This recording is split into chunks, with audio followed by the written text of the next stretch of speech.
So, public school kindergarten in the United States today is a public relations nightmare. You might ask why. Okay. Many adults believe that young children should learn concepts and skills in very direct ways. With high-stakes tests today, school administrators pressure teachers who then pressure children with drills and passively sit for whole groups sitting with paper and pencil tasks so we can compare 19th century child labor with 21st century child labor. Now look, many people will look at 21st century and say, well, nothing wrong with that. They're sitting at desks, right? They've got shoes on for the most part. In any case, we need to consider that young children learn in quite different ways. They learn by comparing physical experiences. They learn by comparing their interactions with other people and with their own feelings. And they learn an enormous amount through their imagination and pretense.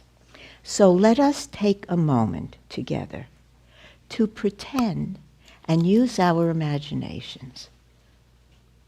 Imagine that these keys are yours to the automobile of your dreams.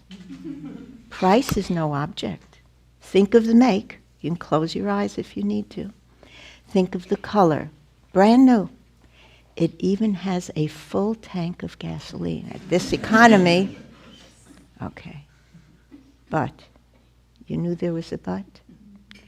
There's no lubricating oil. Without the lubricating oil, all the parts will not work together. And pretend social play for young children is the lubricating oil, the lymphatic fluid, that pulls together the logical parts and the creative parts of the brain. And we know our brains are built to make connections constantly. So let's look at what happens when children engage in pretense. You, be the physician. I broke my arm. Okay? Right away, the planning takes part of the logic of the brain. The becoming is the creative part of the brain. One child might respond to my broken arm. Poor dear, I'll get you a bandage. A different child might respond to the same situation. Hold on, I'll call 911, I'll get help. A third child might respond. Bad child, I told you not to jump from that table. So in each case, we have a chance to assess what is the experience that the child brings to school. And children from one another begin to understand different perceptions of the world. What they are doing in that situation is they are engaging in oral, collaborative playwriting. I'll say that again. Oral, collaborative playwriting.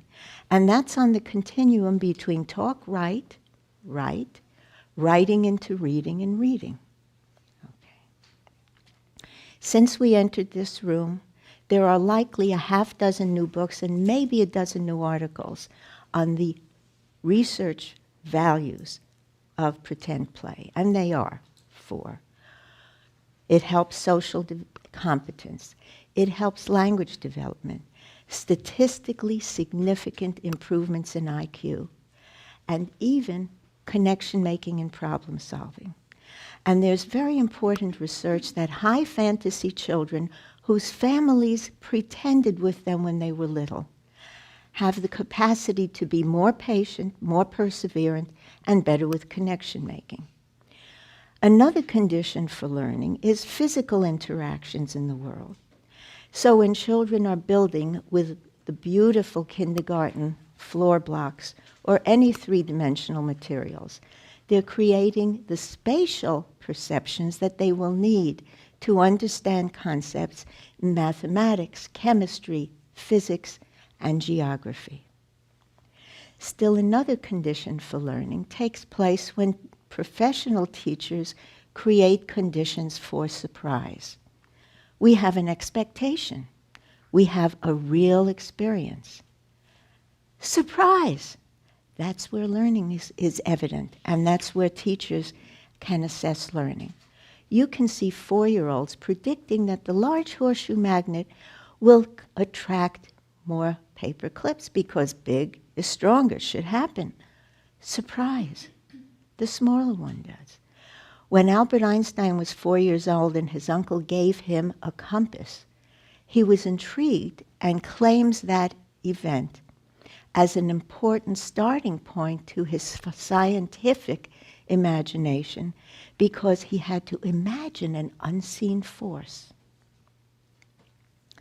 So in these days, what happens is we have a society that tells us we need hundreds of thousands more people to do science, technology, engineering, and mathematics. On the one hand, there are all these jobs going begging. On the other hand, when my colleagues and I, and when teachers bear witness and visit hundreds of kindergartens around the country, they say the children aren't engaging in the interactive physical activities and social activities that can give them the imagery to learn science and technology and engineering and mathematics. And then there are reports that there are school administrators who are actually throwing out these valuable blocks in the garbage. So is it possible that these high-stakes tests are contributing to a form of sanctioned child abuse? Wow. Listen. Professional kindergarten teachers are always assessing children for a particular purpose. They need to figure out how to challenge them to the next steps that they're ready to learn, to provide just the right balance between risk and success, so that children can feel competent, because we know that if children feel competent, they feel the possibility, they can move forward, and they can deal with an occasional setback. However, if we look at this, what teachers can do, we know that they can assess children in these many ways, just by looking, by listening, by seeing their drawings, by seeing their writings. I hate lice, okay? And looking at all, and that's a kindergarten writing, and looking at their constructions, because the constructions become more complex. The writing becomes more complex. So you see assessment developing over time, okay? Children need time to percolate. What the standardized tests are doing now is categorizing.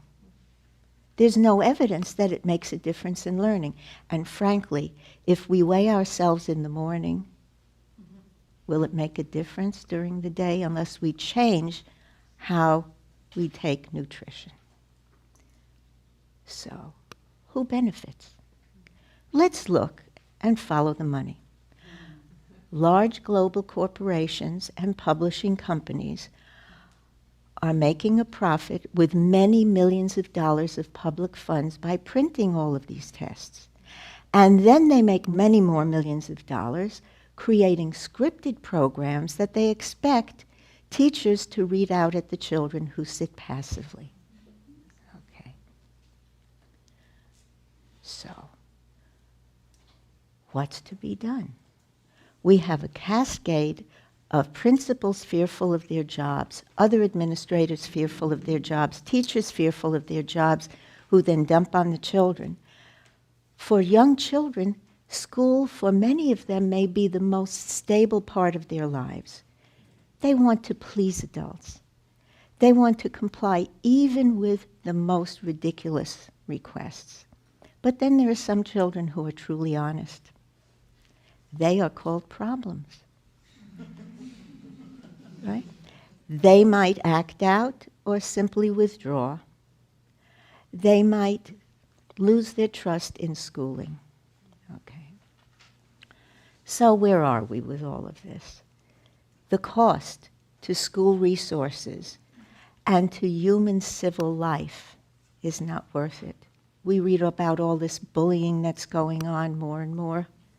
Okay, enough said on that. There's other fallout that we need to consider. And it is the case that many school districts, recognizing the additional pressure on children, are raising the age of entry to kindergarten. Currently, we have children between 57 and 62 months of age in different states receiving entry to kindergarten. They have just hatched. Okay. In some states, they're raising the age as much as 2 months, and over the next few years, 4 to 5 months. Another fallout is that families are leaving their children out of school for 1 whole year additional, recognizing this pressure. Listen, folks. The contracts have been written.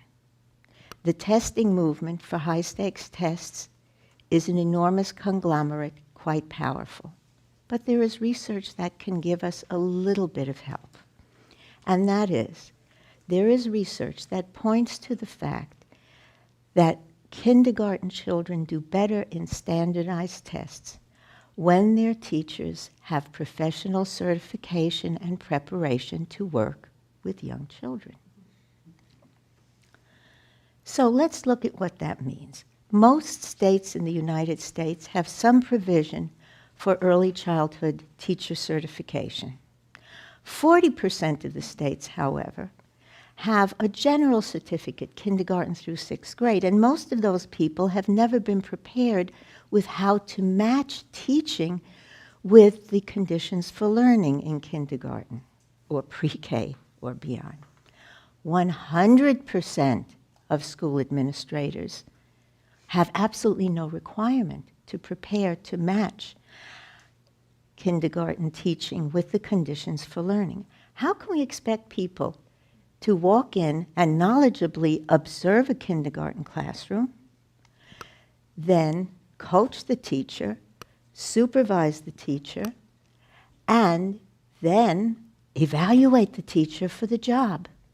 In our society, we need people who can make connections, who can be flexible thinkers, who can work collaboratively, who can deal with the predictably unpredictable nature of our future. So, we know that teacher and administrator education means that we need good scholarship. Scholarship's important. Research tells us that. For example, in 1935, my colleague tells me that her mother in the Middle West finished her first year of college, came back to her farm community, and was immediately installed as the teacher because she was the most educated person in the community. For our 21st century teachers, we need to have people who can translate adult understandings into the concrete, active experiences that young children can perceive. They need the teachers and the administrators need a repertoire of such experiences coming out of the social sciences and the sciences so that children have reasons to represent with drawing, with construction, with writing, and have reasons to read and measure and calculate. We need to engage with families in advocating to state policymakers, and maybe even the federal government, to see that school administrators, where it all begins to filter through, that school administrators have particular preparation in understanding how to match teaching with the conditions for learning of young children. Then they would be better able to observe and coach and supervise teachers. So, to quote philosopher John McMurray, all action is for the sake of friendship. All knowledge is for the sake of action, and all action is for the sake of friendship. So let's be friends with young children.